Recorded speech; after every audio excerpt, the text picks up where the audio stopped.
శ్రీ సాయి సచ్చరిత 6వ అధ్యాయము. శ్రీ గణేశాయ నమః, శ్రీ సరస్వత్యై నమః, శ్రీ గురుభ్యో నమః, శ్రీ కులదేవతాయై నమః, శ్రీ సీతారామచంద్రాభ్యాం నమః, శ్రీ సద్గురు సాయినాథాయ నమః. ప్రాపంచిక వ్యవహారంలోనైనా పరమార్థంలోనైనా సద్గురువే మనలను నడిపించే నావికుడు అయినప్పుడు వారే మనలను తీసుకువెళ్ళి ఆవలి ఒడ్డున దించుతారు. సద్గురువు అన్న పదం మనసులో మెదలగానే మొదట సాయే గుర్తుకు వస్తారు. ప్రత్యక్షంగా వారు మన ఎదుట నిలచి తమ అభయహస్తాన్ని మన శిరస్సున ఉంచుతారు. ధునిలో విభూతితో ఉన్న వారి వరదహస్తం మన మస్తకాన్ని తాకగానే హృదయంలో ఆనందం ఉప్పొంగుతుంది, ప్రేమ కళ్ళ నుండి ప్రవహిస్తుంది. గురువు యొక్క కరస్పర్శలోని విశిష్టత ఆశ్చర్యకరం. ఆ స్పర్శ ప్రళయాగ్నిలో కూడా దహింపబడని సూక్ష్మ శరీరాన్ని దహింపజేసి భస్మీభూతం చేస్తుంది. దేవుని కథా విశేషాలను వింటే శిరోవేదన కలిగి అసంబద్ధంగా వాగే వారికి కూడా అది స్థిరత్వాన్ని కలిగిస్తుంది. సాయి తమ కమలాన్ని శిరస్సుపై ఉంచితే అనేక జన్మల పరిపక్వ పాపాలు ప్రక్షాళనమై భక్తులు పావనలవుతారు. వారు సుందర రూపాన్ని చూస్తుంటే పరమానందంతో కంఠం గద్గదమవుతుంది. కళ్ళ నుండి ఆనంద బాష్పాలు ప్రవహిస్తాయి. హృదయంలో అష్టభావాలు ప్రకటమవుతాయి. సోహంభావం జాగృతమై ఆత్మానందం కలుగుతుంది. నేను నువ్వు అనే భేదభావం వెంటనే సమసిపోయి సమరసమైన అద్వైత భావం కలుగుతుంది. పురాణాలను పవిత్ర గ్రంథాలను చదువుతుంటే అడుగడుగునా సద్గురువు స్మరణకు వస్తారు. సాయిబాబా రామునిలా కృష్ణునిలా నటిస్తూ తమ చరిత్రను తామే వినిపిస్తారు. భాగవతం వినటానికి కూర్చుంటే సాయి నఖశిఖాంతం కృష్ణునిలా భక్తుల హితం కోసం ఉద్ధవగీతను గానం చేస్తున్నట్లు అనిపిస్తుంది. ఊరికే మాట్లాడుతూ కూర్చుంటే కూడా తమ అభయ అనుభవాన్ని చెప్పాలని అకస్మాత్తుగా సాయినాథుని కథ గుర్తుకు వస్తుంది. చెప్పటానికి కాగితం తీసుకొని వ్రాద్దామనుకుంటే అక్షరానికి అక్షరం జోడించను వీలు కాదు. కానీ అదే సాయి తమ శక్తితో వ్రాయిస్తే రచనా ధార ఆగకుండా సాగుతుంది.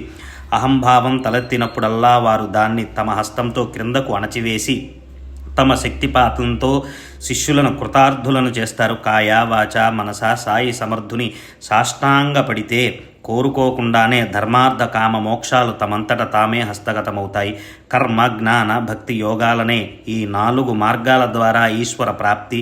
ఈ 4 దిక్కుల నుండి బయలుదేరినప్పటికీ ఇవి మనలను గమ్యాన్ని చేర్చుతాయి. భక్తి మార్గం తుమ్మవనం వంటిది. గుంతలతో కూడిన అతి కష్టమైన మార్గం. ఒక్కో అడుగు వేస్తూ నడిచే ఇరుకు మార్గం అయినా అది హరి సమీపానికి తీసుకుని వెళుతుంది. ముళ్లను తొలగించుకుని అడుగు వేయాలి. ఇదొక్కటే సులభోపాయం. అప్పుడే నిర్భయంగా మన ధామాన్ని చేరుకుంటామని గురుమాత స్పష్టంగా చెప్పారు. మనోమాలిన్యాన్ని భక్తితో శుభ్రం చేస్తే వైరాగ్యం వికసిస్తుంది. జ్ఞానం పుష్పించి కైవల్య ఫలం లభిస్తుంది. ఆత్మానందం కలుగుతుంది. జనన మరణాలు కూడా తప్పుతాయి. పరమాత్మ స్వయం సిద్ధుడు. అతడే త్రివిధ రూపమైన సచిదానందుడు. ఉపాధిని గ్రహించి భక్తులకు జ్ఞాన బోధ చేయటానికి ప్రకటమయ్యారు. పరమాత్మ సత్వ రజస్ తమో గుణాలనే 3 గుణాలతో వ్యక్తమవగానే మాయ కూడా క్రియా ప్రయుక్తమై సత్వ రజస్ తమో గుణాలను సుస్పష్టంగా వ్యక్తం చేసింది. మట్టితో తయారైన ఒక విశిష్ట ఆకారం పేరు కుండ. అది బ్రద్దలైతే నామరూప వికారాలు పోతాయి. ఈ అఖిల జగత్తు మాయ నుండి వచ్చింది. జగత్తు మాయ కార్య కారణ భావం కలిగి ఉంటాయి. వాస్తవానికి మాయయే సాకారమైన ప్రత్యక్షంగా జగత్తు రూపంలో ఉద్భవించింది. ఈ జగత్తుకు మునుపు మాయ బయటికి వ్యక్తంగాని స్థితిలో పరమాత్మలో లీనమై అవ్యక్తంగా ఉండేది. అంటే అది వ్యక్తమైనప్పుడు పరమాత్మ రూపం, అవ్యక్తంగా ఉన్న పరమాత్మ రూపమే. ఈ విధంగా మాయ పరమాత్మకు ప్రతిరూపం, పరమాత్మకు అభేదం. అభేదం అంటే డిఫరెన్స్ లేదు అని. ఈ మాయ తమోగుణం నుండి చలనం లేని నిర్జీవ జన పదార్థాన్ని నిర్మించి ఇది ఆమె మొదటి క్రియ. తరువాత మాయ యొక్క రజోగుణం పరమాత్మ యొక్క చిత్ కళతో కలిసి ఉభయ స్వభావ గుణాలతో విశ్వ చైతన్యమైంది. అటు తరువాత మాయ యొక్క సత్వగుణం బుద్ధితత్వాన్ని నిర్మించింది. ఇందులో పరమాత్మ యొక్క ఆనంద గుణం మిళితమవ్వగా అక్కడితో ఆ లీల సంపూర్ణమైంది. ఈ విధంగా మాయ మహావికారి. క్రియోపాధిని గ్రహించినంత వరకు, పైన తెలిపిన పదార్థాలను నిర్మించనంత వరకు త్రిగుణాలు అవ్యక్తంగానే ఉన్నాయి. అవ్యక్తంగా అంటే బయటికి రాలేదు, అవి ఒక రూపాన్ని పొందలేదు అని. గుణానురూపమైన క్రియను చేపట్టనంత వరకు మాయ వ్యక్తం కాదు. అంటే ఏ క్రియ చేయక అక్రియగా ఉన్నంత వరకు అది అవ్యక్తంగానే ఉంటుంది. మాయ పరమాత్ముని కార్యమైతే ఈ జగత్తు మాయ యొక్క కార్యం. సర్వం కల్విదం బ్రహ్మ, దృశ్య జగత్తు అంతా బ్రహ్మయే అన్న ఈ తత్వం బ్రహ్మ, మాయ మరియు జగత్తు ఈ మూడింటి యొక్క ఐక్యతను తెలుపుతుంది. ఈ మూడు ఒక్కటే అన్న అభేదాన్ని నిశ్చయంగా అనుభవపూర్వకంగా పొందాలని కోరుకునేవారు వేదశాస్త్రాలను అధ్యయనం చేయాలి. సారాసార విచార శక్తి, వేదశాస్త్రాలు, శృతులు, స్మృతులు, గురువచనాలు, వేదాంత వాక్యాల అనుభవము పరమానంద ప్రాప్తిని కలిగిస్తాయి. నా భక్తుల గృహాలలో అన్న వస్త్రాలకు లోటుండదని సాయి అభయమిచ్చిన విషయం భక్తులకు అవగతమే. నన్ను అనన్యంగా భజించేవారి యొక్క మరియు నిత్యము పవిత్ర మనసులతో నన్ను సేవించేవారి యోగక్షేమాలు వహించటం నా వ్రతం. ఈ భగవద్గీతా వచనాన్ని ప్రమాణంగా తీసుకోండి. ఇక్కడ అన్న వస్త్రాలకు కొరత ఉండదు, వాని కొరకు మీ శక్తిని వ్యర్థం చేసుకోకండి అని సాయి అన్నారు. లౌకికమైన గౌరవ మర్యాదలను వదిలిపెట్టి దేవుని ద్వారం వద్ద తలను వంచండి, దేవుని ఎదుటే కొంగు చాచండి, దేవుని అనుగ్రహాన్ని పొందండి. లోకులు గౌరవించినంత మాత్రాన తనను తాను మరచిపోవాలా? ఆరాధ్యమూర్తి యొక్క అంతఃకరణం కరుణతో కరిగిపోయి చెమటలు పట్టాలి. ఈ ధ్యేయం మీదే ప్రీతి కలగాలి. సర్వేంద్రియాలకు భక్తి పిచ్చి పట్టాలి. ఇంద్రియ వికారాలు భక్తి వైపు మొగ్గాలి. ఇక ఇతర కోరికలు ఏముంటాయి? ఇతర విషయాలపై ప్రీతి లేకుండా ఎల్లప్పుడూ భజన జరగాలి. మనసు అన్నిటినీ మరిచిపోయేలా నామస్మరణ యందు లగ్నమవ్వాలి. అప్పుడు శరీరము, గృహము, ధనము ఇవి గుర్తుండవు. చిత్తం పరమానందంలో నిమగ్నమవుతుంది. మనసు నిశ్చయంగా సమదర్శి పరిపూర్ణమైన ప్రశాంతతను పొందుతుంది. సత్సంగం చేసిన ఫలితం చిత్తవృత్తి శాంతించాలి. అనేక విషయాలపై చంచలంగా భ్రమించే మనసు తల్లీనత ఎక్కడిది? శ్రోతలు ఈ సాయి సచ్చరిత్రను శ్రవణం చేస్తే మనసు భక్తి వైపు మళ్ళుతుంది. అందువల్ల సావధానులై శ్రద్ధగా భక్తిభావంతో ఈ కథలను వినండి. కథలలోని విషయాలు వింటే చంచలమైన మనస్సు తృప్తి, విశ్రాంతి కలుగుతాయి. అశాంతి నివృత్తియే సుఖం కలుగుతుంది. ఇప్పుడు పూర్వ కథానుసంధానం. శిథిలావస్థలో ఉన్న మసీదును మరమ్మత్తు చేసే విషయం, శ్రీరామ జన్మ కథ సంకీర్తనం గురించి మనవి చేస్తాను. గోపాలగుండు అనే ఒక భక్తునికి బాబా యందు అమిత భక్తి. బాబా నామాన్ని ఎల్లప్పుడూ జపిస్తూ కాలం గడిపేవాడు. అతనికి సంతానం లేదు. తరువాత సాయి అనుగ్రహంతో పుత్రరత్నం కలిగి సంతుష్టుడయ్యాడు. షిరిడీ గ్రామంలో ప్రతి సంవత్సరము ఒక జాతర లేక ఒక ఉరుసు ఏర్పాటు చేయాలని, అది అందరికీ ఉత్సాహకరంగా ఉంటుందని గోపాలగుండు సంకల్పం కలిగింది. ఈ విషయం తాత్యాకోతే, దాదాకోతే, మాధవరావాది ప్రముఖులందరికీ సమ్మతమై దాని కొరకు అన్ని ఏర్పాట్లు చేయసాగారు. ఇలాంటి వార్షిక ఉత్సవానికి ముందుగా జిల్లా అధికారి యొక్క అనుమతి పొందటానికి ఆవశ్యకమైన నియమం. అందుకొరకు ప్రయత్నించగా ఊళ్ళోని ఒక కులకర్ణి కుత్సిత బుద్ధితో అడ్డు తగిలి వ్యతిరేకించటం వలన కార్యంలో విఘ్నం ఏర్పడింది. అలా కులకర్ణి అడ్డుపడిన పరిణామంగా షిరిడీలో జాతర జరగటానికి వీల్లేదని జిల్లా అధికారి ఆజ్ఞ జారీ అయింది. కానీ షిరిడీలో ఈ జాతర జరపాలని బాబా సంకల్పం కావటం వలన వారి ఆశీర్వాదం, వారి పూర్తి అనుమతి లభించాయి. గ్రామస్తులు మరల గట్టిగా ప్రయత్నించగా అధికారి తమ ఆజ్ఞను మార్చి అందరికీ సమ్మతమైన కోరికను మన్నించారు. అప్పటి నుండి బాబా సమ్మతితో శ్రీరామనవమికి ఉత్సవం నిశ్చయమైంది. దాని ఏర్పాట్లన్నిటికీ తాత్యాకోతే చూసేవాడు. ఉత్సవానికి జనం అమితంగా వచ్చేవారు. శ్రీరామనవమి రోజున భజన, పూజ, సభ సమారంభాలతో రకరకాల బాజా భజంత్రీలతో నలువైపుల నుండి యాత్రికులు బాగా వచ్చేవారు. ప్రతి సంవత్సరం 2 క్రొత్త పతాకాలను వాద్యాలతో ఊరేగించి తెచ్చి మసీదు శిఖరానికి కడుతూ ఉండేవారు. అవి ఇక్కడే ఉంటాయి. వానిలో ఒకటి నిమోంకర్ది, 2వ పతాకం దాము అన్నాది. ఆర్భాటంగా ఊరేగింపు ముగిశాక అవి శిఖరంపై ఎగురుతూ ఉండేవి. శ్రీరామనవమి ఉత్సవం ఉరుసులో నుండి ఎలా ఉద్భవించింది అన్న ఆశ్చర్యకరమైన కథను వినండి. షిరిడీ యొక్క గౌరవాన్ని తెలుపుతుంది. శక సంవత్సరం 1833లో శ్రీరామనవమి మొదట ఉరుసు నుండి పుట్టింది. అప్పటి నుండి నిరాటంకంగా జరుగుతూ ఉన్నది. ప్రసిద్ధి చెందిన కృష్ణ జాగేశ్వర భీష్మునికి పరమ కళ్యాణప్రదమైన శ్రీరామనవమి ఉత్సవం జరిపించాలన్న సంకల్పం కలిగింది. అప్పటి వరకు కేవలం ఉరుసు జాతర మాత్రమే సాగేది. అందులో నుండే ఆ ఏడు శుభప్రదమైన శ్రీరామ జన్మోత్సవం ఉద్భవించింది. ఒకసారి భీష్ముడు ప్రశాంతంగా వాడాలో కూర్చొని ఉండగా కాకా మహాజని పూజా సామాగ్రితో మసీదుకు బయలుదేరాడు. కాకా మనసులో సాయి దర్శన లాలస, ఆ పైన ఉరుసు ఉత్సాహం. కాకా ఉత్సవానికై ఒకరోజు ముందుగానే షిరిడీలో హాజరయ్యాడు. సరి అయిన ఆ సమయంలో భీష్ముడు కాకాతో, నాకొక మంచి ఆలోచన స్ఫురించింది, నీవు నాకు సహాయం చేస్తావా అని అడిగాడు. రామ జన్మదినమైన ఈరోజు ఇక్కడ ప్రతి సంవత్సరము ఉరుసు ఉత్సవం జరుగుతోంది. ఉరుసుతో పాటు రామ జన్మోత్సవాన్ని కూడా ఏ శ్రమ లేకుండా జరపటానికి ఇది మంచి అవకాశం అని అన్నారు. అతని అభిప్రాయం కాకాకు నచ్చింది. ముందు బాబా అనుమతి తీసుకో, వారి ఆజ్ఞ ఉండాలి కానీ ఇక కార్యానికి ఏం ఆలస్యం లేదు అని చెప్పాడు.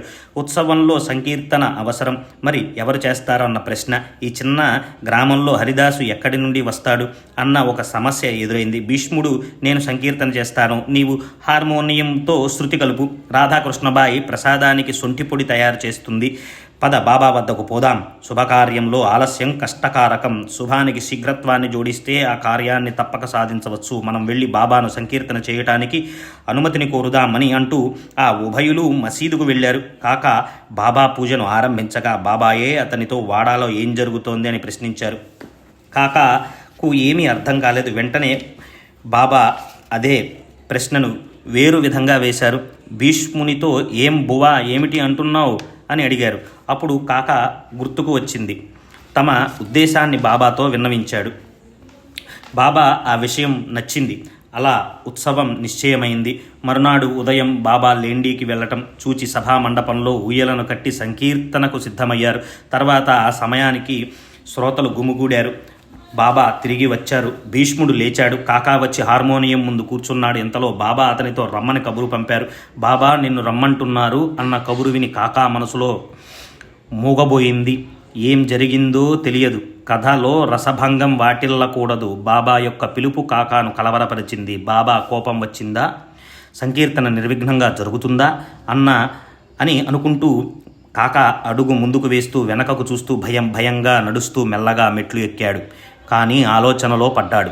అతనిని బాబా ఎందుకిక్కడ ఊయలను కట్టారు అని అడిగారు. కథా సంకీర్తన కోసమని విని బాబా ఆనందించారు. అక్కడే సమీపంలో ఉన్న నింబారు వద్ద నుండి అందమైన ఒక మాలను తీసి కాకా మెడలో వేసి ఇంకో మాలను భీష్మునికి కోసం ఇచ్చారు. ఊయలను గూర్చి అడిగినప్పుడు భయపడ్డాడా? కాకా మెడలో మాల పడగానే అందరికీ ఊరట కలిగింది. అసలే భీష్ముడు బహుశ్రుత వివిధ కథాపారంగతుడు కనుక సంకీర్తన రసభరితంగా సాగింది. శ్రోతలు అపరిమిత ఆనందాన్ని పొందారు. బాబా కూడా అప్పుడు ప్రసన్న వదనులయ్యారు. వారు అనుమతి ప్రసాదించినట్లే ఉత్సవాన్ని భజన సంకీర్తన సమేతంగా చేయించుకున్నారు. రాముని జన్మ సమయముందు బాబా కళ్ళల్లో గులాల్ పడగా కౌసల్య మందిరంలో శ్రీరాముని బదులుగా బాబా నరసింహస్వామిలా ప్రకటమయ్యారు. గులాల్ కేవలం సాకు. రాముని జన్మలోని ఉత్సాహంతో అహమను రావణాసురుడు నశిస్తాడు, అంటే దుర్వృత్తి అనే రాక్షసుడు చస్తాడు. అకస్మాత్తుగా బాబాకు కోపం వచ్చింది. నరసింహుని ప్రత్యక్ష అవతారంలా తిట్లను శాపాలను అమితంగా కురిపించారు. ఊయలను ముక్కలు చేస్తారేమో, దాన్ని ఎలా భద్రపరచాలని రాధాకృష్ణమాయికి మనసులో చింతపట్టుకుంది. అందుచేత దానిని వెంటనే విప్పేయమని వెనక నుండి అనగా కాకా ఊయలను విప్పటానికి ముందుకు జరిగాడు. అప్పుడు బాబా అత్యంత కోపంతో కాకా మీదకు ఉరికారు. ఊయలను విప్పేయ పని ఆగిపోయింది. బాబా వెంటనే చల్లబడ్డారు. తర్వాత మధ్యాహ్నం ఊయలను విప్పడానికి బాబా అనుమతి కోరగా బాబా ఆశ్చర్యంగా, అప్పుడే ఊయలను ఎలా విప్పుతారు? ఇంకా దీని అవసరం ఉంది కదా అన్నారు. ఆ అవసరమేమిటి? సాయి వచనాలు ఊరికే అన్నవి కావు అని ఆలోచించగా బాబా చెప్పిన మాట నిజమే. ఉత్సవం ఇంకా సమాప్తి కాలేదు అని వారందరికీ బుద్ధికి స్ఫురించింది. ఉత్సవం జరిగిన మరునాడు గోపాలకాల జరిగితేనే కానీ ఉత్సవం సంపూర్ణం కాదు. అందువల్ల రెండవ రోజు గోపాలకాల కీర్తన జరిగాక ఊయలను విప్పటానికి బాబా అనుజ్ఞ ఇచ్చారు. తర్వాతి సంవత్సరం భీష్ముడు లేడు. సంకీర్తనకు బాలబువా సతార్కర్ను రప్పించవలెనని తలచారు. కానీ అతనికి కవాట్యాకు వెళ్ళవలసిన అవసరం ఏర్పడింది. అందువలన కాకా మహాజని అర్వాచీన తుకారామని ప్రసిద్ధి చెందిన బాలబువా అనే భక్తుని తీసుకువచ్చి అతనితో ఉత్సవాన్ని చేయించారు. ఆ బాలబువా కూడా దొరకని పక్షంలో కీర్తనకు కాకాయే నడుం కట్టాల్సి వచ్చేది. అతనికి దాసగను రచించిన రామనవమి కథ బాగా తెలుసు. 3వ సంవత్సరం బాలబువా సతార్కర్ సమయానికి షిరిడీకి రావడం ఎలా జరిగిందో శ్రద్ధగా వినండి. సాయిబాబా కీర్తిని విని వారి దర్శించుకోవాలన్న కోరిక బాలబువా మనసులో కలిగింది.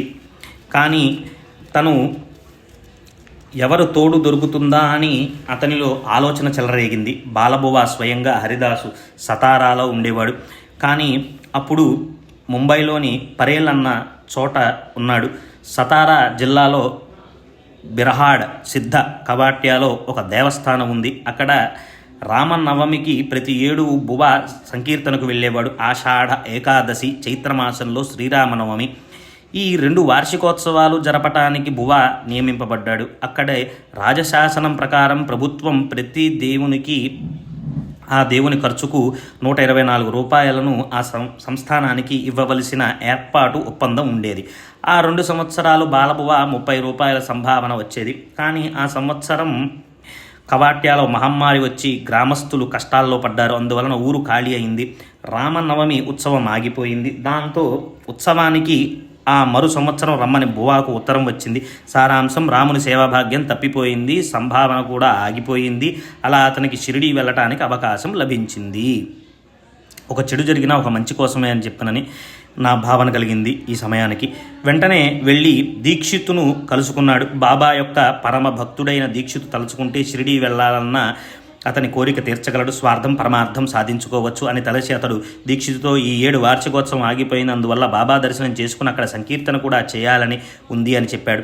షిరిడీ నుండి వచ్చిన మహాజని బాపు సాహెబ్ దీక్షితు అతనితో, మీకు సంభావన ఇవ్వటం ఇవ్వకపోవటం ఇది బాబా ఇష్టం, దాని గురించి మీరు నిశ్చయంగా చెప్పలేం, కానీ మీరు కీర్తన చేయండి, సమ్మతమే అని చెప్పారు. ఇలా సంభాషణ జరుగుతుండగా అక్కడికి బాబా కాకా మహాజని అకస్మాత్తుగా వచ్చి శుభశకునంలా షిరిడీ ప్రసాదాన్ని విభూతిని పంచారు. అప్పుడే షిరిడీ నుండి వచ్చిన కాకా మహాజని క్షేమ సమాచారాలను తెలుసుకుని తన ఇంటికి వెళ్ళిపోయాడు. తర్వాత దీక్షితు బువాతో ప్రేమగా బాబాను అడిగి తెలుసుకుని వారు సమ్మతిస్తే మీకు తప్పక కబురు పెడతాము. నా ఉత్తరం అందగానే మీరు షిరిడీకి రండి. దారి ఖర్చులకు ఏం భయపడకండి, దానికోసం మీరేం కష్టపడకుండా నిశ్చింతగా ఉండండి అని చెప్పాడు. తర్వాత దీక్షితు షిరిడీ వెళ్ళాడు. బాబా అనుమతి ఇచ్చారు. బాలబువ షిరిడీకి వచ్చి మనసారా సాయిబాబా దర్శనం చేసుకున్నారు. అలా సాయిబాబా శ్రీరామనవమి ఉత్సవ వైభవాన్ని అందరికి సమక్షంలోనూ విశేషమైన ప్రేమతో బాలబువాతో చేయించారు. తన కోరిక ఫలించినందుకు బాలబువ సంతుష్టుడయ్యాడు. సాయిబాబా కూడా ప్రసన్నులయ్యారు. అందరి మనోభీష్టం నెరవేరింది. బువాకు 150 రూపాయల సంభావన కూడా ఇవ్వాలని బాబా ఆజ్ఞ కాగా అతడు అపరిమిత ఆనందాన్ని పొందాడు. కవాట్యాలో 5 సంవత్సరాలకు లభించే సంభావన బాబా ఒకే సంవత్సరంలో ఇస్తే మరి బువా ఎందుకు ఆనందించడు? బాబాకు ఎంతో కృతజ్ఞుడయ్యాడు. తర్వాత ఒకరోజు దాసగను షిరిడీకి రాగా ప్రతి సంవత్సరం రామనవమి ఉత్సవాన్ని జరిపించే బాధ్యతను బాబా అనుమతితో అతనికి అప్పగించారు. అప్పటి నుండి ఇప్పటి వరకు ఈ జన్మోత్సవం అతి వైభవంగా ఆర్భాటంగా జరుగుతుంది. పీకల వరకు తినేలా అన్న సంతర్పణ, పేద పిల్లలకు మహదానందం. సమాధి మందిరం యొక్క మహాద్వారం వద్ద మంగళవాద్యాలతో మేళతాళాలతో ఆనందంగా సాయి నామఘోష అంబరాన్ని తాకుతూ ఉండేది. గోపాలగుండుకు ఉత్సవం జరపాలని సంకల్పం కలిగినట్లే శిథిలమైన మసీదును అందంగా రూపొందించాలని స్ఫురించింది. మసీదును తాను బాగుపరచాలని నిర్ధారించుకుని దానిపై రాళ్లను సిద్ధపరిచాడు. కానీ ఈ జీర్ణోద్ధరణ యోగం అతని భాగ్యంలో లేదు కాబోలు. ఈ విశిష్టమైన కార్యం బాబా మనసుకు నచ్చినట్లు సిద్ధించింది. ఈ కార్యాన్ని నానా చందోర్కర్తో చేయించాలని, ఆ తర్వాత మసీదు నేలను కాకా దీక్షితు ద్వారా మరమ్మతు చేయించాలని బాబా మనసులో ఉండి ఉంటుంది. అది అట్లాగే జరిగింది. బాబా ఆజ్ఞను అడిగి అందరూ అలసిపోయారు. మహల్సాపతికి మధ్యస్థం చేసుకోగా అప్పుడు బాబా తమ అనుమతిని ఇచ్చారు. మసీదు నేలను ఒక రాత్రిలో బాగు చేశారు. ఆ మరునాడు బాబా గద్దెపై కూర్చున్నారు. క్రీస్తు శకం 1911వ సంవత్సరంలో సభామండపం తయారైంది. దానికోసం ప్రచండ ప్రయత్నం చేసి ఎంతో ప్రయాసపడ్డారు. అది అందరికీ వణుకు పుట్టించింది. ఇదే విధంగా భక్తులు శ్రమపడి ఆ పనిని ఒక రాత్రిలో పూర్తి చేశారు. రాత్రి ప్రయాసతో స్తంభాలను పాతటం, వారిని బాబా ఉదయం ఊడబెరకటం, భక్తులు అదను చూసుకుని మరల గట్టిగా పాతటం, ఈ విధంగా ఎంతో శ్రమపడ్డారు. అంతా నడుం బిగించి రాత్రిని పగలుగా మార్చి తమ కోరికను తీర్చుకోవాలని చాలా కష్టాలను సహించారు. మొదట మసీదులో ఖాళీ స్థలం కొద్దిగానే ఉండేది. దీనిని యోగ్యమైన సభామండపంలా తయారు చేయాలన్న సంకల్పం దీక్షితుకు కలిగింది. దానికి కావలసినంత డబ్బు ఖర్చు చేసి ఇనుప దూలాలను తెప్పించి బాబా శయనించటానికి చావడికి వెళ్ళినప్పుడు ఈ కార్యాన్ని సాధించాడు. భక్తులు రాత్రిని పగలుగా చేసి కష్టపడి దూలాలను పాతటం బాబా చావడి నుండి రాగానే వానిని ఊడదీయటం. ఒకసారి బాబా అత్యంత కోపంతో ఒక చేత్తో తాత్య మెడను పట్టుకుని రెండవ చేత్తో ఒక స్తంభాన్ని కుదిపి ఊడ పెరకాలని చూచాడు. స్తంభాన్ని బాగా కదిలించి వదులు చేశారు. తాత్య తలపైన పాగా లాగేసి పుల్ల గీసి దానికి నిప్పంటించి కోపంగా గుంతలో పడేశారు. ఆ సమయంలో వారి కళ్ళు అగ్నిగోళాల వలె కనిపించేసరికి అందరి ధైర్యం సడలిపోయింది. వారి ముఖం వైపు ఎవరు చూడగలరు? వెంటనే బాబా తమ కఫనీని జేబులో చేయివేసి ₹1 బయటకు తీసి అది సుముహూర్తం అన్నట్లు అక్కడి దానిని కూడా నిక్షిప్తం చేశారు. తిట్లను శాపాలను వర్షంలా కురిపించారు. తాత్య కూడా మనసులో చాలా కలవరపడ్డాడు. ఆ వికట పరిస్థితిని ఎలా దాటగలమా అని. జనులు భక్తులు ఆశ్చర్యపోయారు. ఈరోజు ఎందుకీ దుశ్శకునాలు? తాత్య పటేలుకు కలిగిన ఈ బాధ ఎలా తొలగుతుంది? భాగోజీ షిండే ధైర్యం చేసి మెల్లమెల్లగా ముందుకు జరిగాడు. కానీ అతడు కూడా బాబా చేతికి చిక్కాడు. బాబా అతనిని తమ ఇష్టం వచ్చినట్లు బాగా గుద్దారు. మాధవరావు కూడా వారి చేతిలో పట్టుబడ్డాడు. అతడు కూడా ఇటుక దెబ్బలు ప్రసాదాన్ని పొందాడు. చక్కగా మధ్యస్థంగా వెళ్ళిన వారికి కూడా బాబా దెబ్బలతో అనుగ్రహించారు. బాబా ఎదుటపడి తాత్యాను ఎవరు విడిపించగలరు అని అనుకుంటూ ఉండగా బాబా కోపం సన్నగిల్లి శాంతించారు. వెంటనే అంగడివాణిని పిలిపించి జరి అంచు తలపాగాను తెప్పించి దానిని తామే స్వయంగా తాత్యాను సన్మానించారా అన్నట్లు అతని తలకు కట్టారు.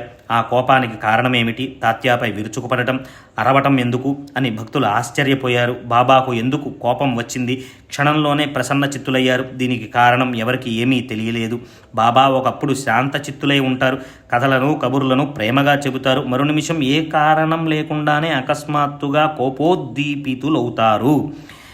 ఇట్టి బాబా విషయాలను ఒకటి చెబుతుంటే మరొకటి గుర్తుకు వస్తుంది. ఏది చెప్పాలి, ఏది మానాలి? పక్షపాతం తగదు కదా.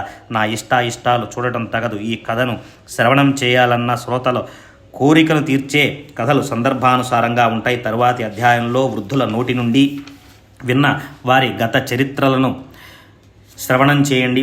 సాయిబాబా హిందువా లేక ముసల్మానా అన్న విషయాన్ని నాకు తోచిన విధంగా తెలియజేస్తాను. బాబా దక్షిణ నెపంతో డబ్బు తీసుకుని దేవాలయ జీర్ణోద్ధరణకై ఖర్చు చేయటం, ధౌతి పోతి ఖండయోగంతో తమ శరీరాన్ని ఎలా కష్టపెట్టేవారు, పరుల కోసం ఎలా శ్రమపడేవారు, భక్తులు కష్టాలను ఎలా నివారిస్తారు అన్న విషయాలు తరువాతి అధ్యాయంలో స్పష్టమవుతాయి. వీనిని విని శ్రోతలు సంతుష్టులవండి. స్వస్తి శ్రీ సంత సజ్జన ప్రేరితము భక్త హేమాడ్ పంత్ విరచితము అయిన శ్రీ సాయి సమర్థ సచ్చరితంలో రామజన్మోత్సవ కథా వివరణ అన్న 6వ అధ్యాయం సంపూర్ణం. సద్గురు శ్రీ సాయినాథార్పణమస్తు. శుభం భవతు. భక్తులందరికీ విజ్ఞప్తి. ఈరోజు విశేషం ఏమిటయ్యా అంటే అయోధ్యలో రామ మందిర ప్రతిష్ఠ జరగటం. మనం ఈరోజు ఈ రామ జన్మోత్సవం అనేటువంటి ఈ 6వ అధ్యాయాన్ని మనం తెలుసుకోవటం ద్వారా ఈ సాయినాథుని యొక్క అనుగ్రహం మనకందరికీ కలిగింది అని ఇదొక సంఘటనగా చెప్పుకోవచ్చు. సర్వం శ్రీ సాయినాథార్పణమస్తు. శుభం భవతు. సద్గురు శ్రీ సాయినాథార్పణమస్తు. ఓం నమః శివాయ.